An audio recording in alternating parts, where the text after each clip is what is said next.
Okay, guys, let's talk about this. So this con man is about to scam one of the biggest boy bands on the planet.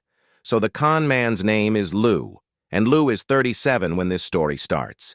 And he's living in a couple of different cities in the US.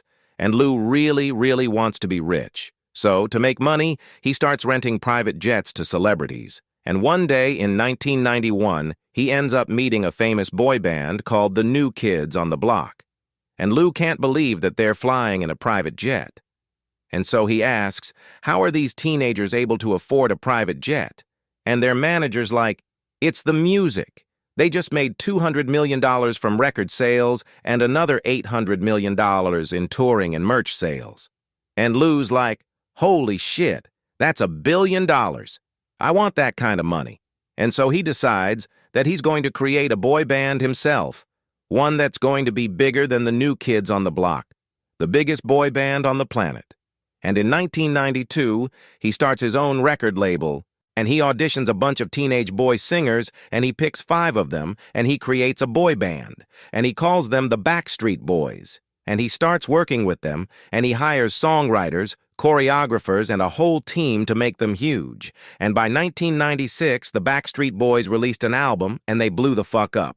Suddenly, they're global superstars touring the world and selling millions of records. Here's the thing, though. Despite all this success, this just isn't enough for Lou. Lou, he's super greedy. And so he starts thinking, you know what would be better than managing the world's biggest boy band? Managing 2 of the world's biggest boy bands. And so Lou does it all over again, behind the Backstreet Boys' backs. He hires the same songwriters and the exact same team to pick 5 new young guys, and he creates a new boy band, NSYNC. And Lou, he showers the NSYNC guys in luxury, and he takes them on private jets and to fancy restaurants. He even gets them a house to live in. And the guys are like, wow, Lou is such a nice guy for paying for all this. And he tells them, look how I made the Backstreet Boys. I can make you just as famous. And then he has them sign terrible contracts. And so in 1997, NSYNC puts out their first album. And of course, they blow up too. And he gets the guys to work all day, every day, touring the world, selling millions of albums. Here's the thing, though. Despite selling millions of albums and tickets and whatnot, whenever the NSYNC guys ask Lou, Lou, when are we getting paid? Because, they haven't really been paid up to this point. And Lou's like, don't worry, a big check is coming. But 2 years go by with the NSYNC guys working every day, and they still haven't been paid. Then, one night, Lou finally tells them, come to dinner, where I'll give you each your checks.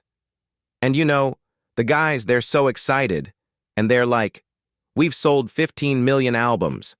We're about to get like $2 million each or something.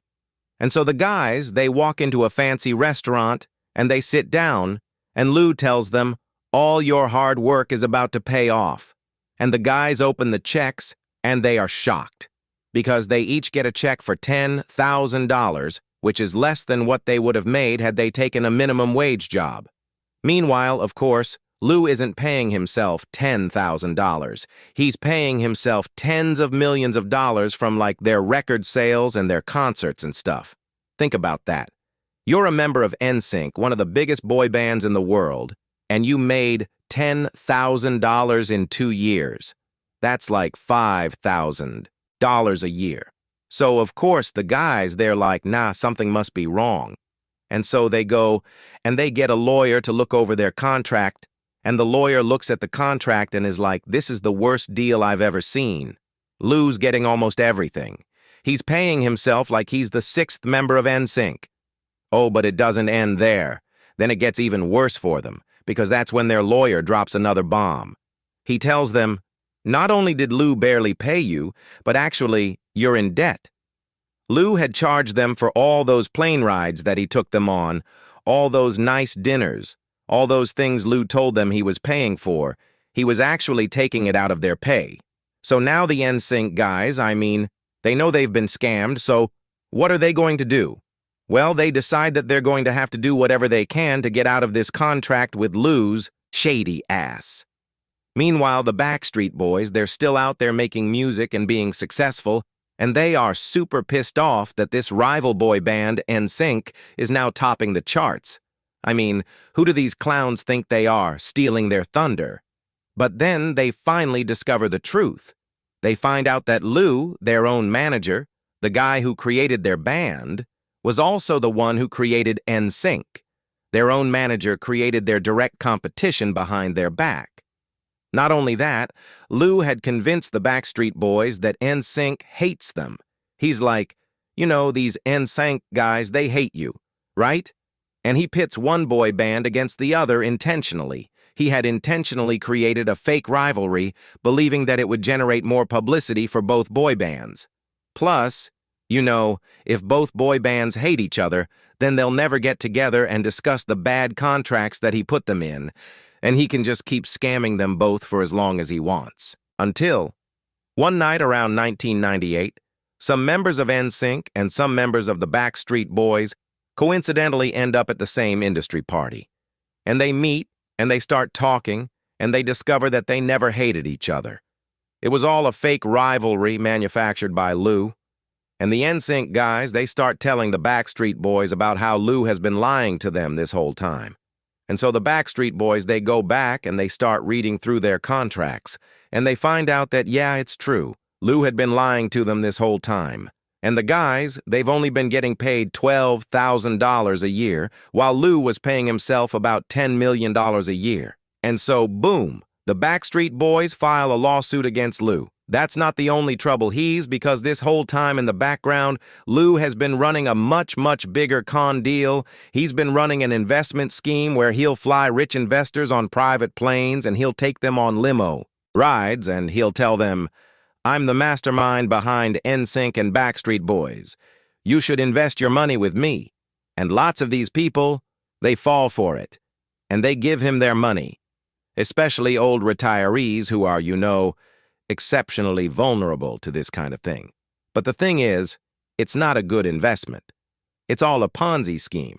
But then, Lou finds out that the NSYNC guys are actively looking for a way out of their contracts. And he gets pissed off. And so, boom, he sues them for $150 million. Even though the only money that they have to their name at this point is the $10,000 checks that they got. Whatever, he sues them anyway. And so in 1999, they all go to court and Lou goes before the judge and he argues that he's really the sixth member of NSYNC.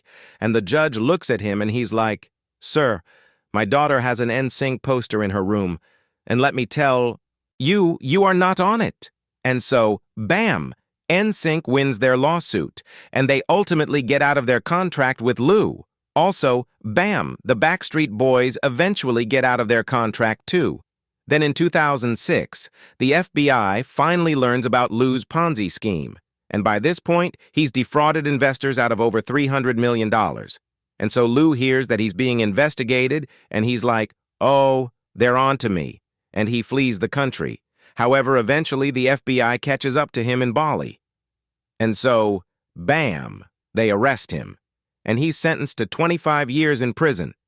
And after about 8 years in prison, he dies of heart problems. Also, I feel like I have to mention there were a lot of accusations against him of being inappropriate with members of the boy groups he managed. Because, you know, he managed a lot of different boy groups, not just NSYNC and the Backstreet Boys, but those accusations of him being, these boy bands made millions for the world and got $10,000 in return. If you think that's insane, hit subscribe and drop a comment saying justice for Backstreet. Let's expose more of these industry scams together.